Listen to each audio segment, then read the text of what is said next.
उस समय जो है राजा हिमवान और रानी मेना चैत्र मास की आरंभ से लेकर 27 वर्षों तक मां भगवती की तपस्या में लीन रहे। 27 वर्ष व्यतीत होने के बाद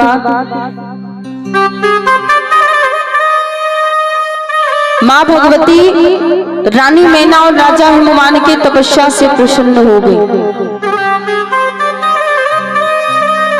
आकर के उन्हें दर्शन देती हैं।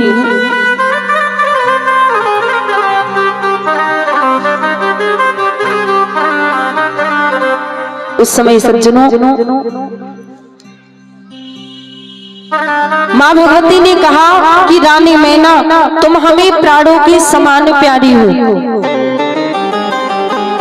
मैं तुम्हारे तप से बड़ी प्रसन्न हूं।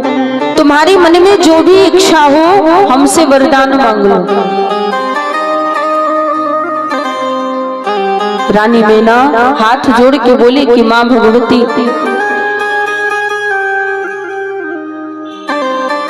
आप हमें ये वरदान दे कि हमें एक बड़े ही सुंदर और गुणवान पुत्र की प्राप्ति हो,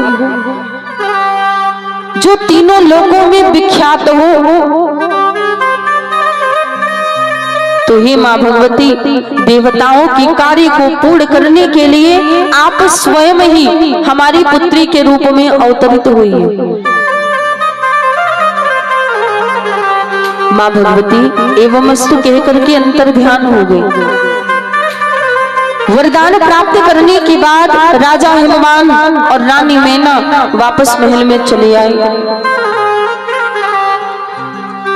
कुछ ही समय के बाद मां भगवती की कृपा से रानी मेना ने सुखदायक गर्भ धारण किया। सारे देवता देवियां विनती करने लगे कि हे मां भगवती, आप शीघ्र से शीघ्र राजा हिमवान के महलों में अवतरित होकर हम सभी देवताओं के कार्य को पूर्ण करिए।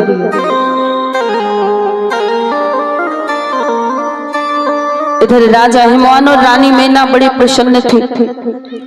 जब सज्जनों 9वां महीना बीत कर